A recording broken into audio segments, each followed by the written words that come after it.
سننے میں آتا تھا کافی جو ہمارے حنفی بھائی ہیں، یہ عوام الناس کے لیے ویڈیو ہے۔ میں علماء کا تو ادنا سا خادم ہوں، میں علماء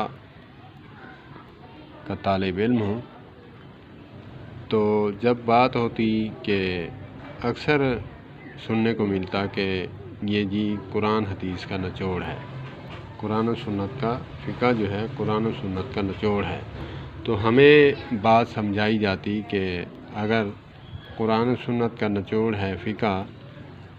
یا پھر یوں بھی کہا جاتا یہ قرآن و حدیث کا مغز ہے، تو پھر ہم ان کو آگے سے کہتے کہ قرآن و سنت پھر چھلکا ہوا نعوذ باللہ، اور مغز جو ہے یہ فقہ ہے۔ تو پھر میرے ذہن میں ایک حدیث پاک آئی، الدعاء مخ العبادہ، کہ دعا جو ہے عبادت کا مغز ہے، تو پھر نعوذ باللہ اسی کلیے کے مطابق عبادت پھر نماز عبادت ہے، وہ چھلکا ہوئی، اور جو دعا ہے وہ پھر مغز ہوئی۔ اللہ اکبر۔ اللہ پاک ہمیں سمجھ عطا فرمائے، اللہ پاک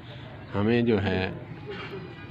دین سمجھنے اور اس پر عمل کرنے کی توفیق عطا فرمائے، اور مسلکی تعصب میں آ کر اپنے ایمان کو ضائع کر بیٹھنا اللہ پاک اس سے بھی بچائے۔ والسلام علیکم ورحمۃ اللہ۔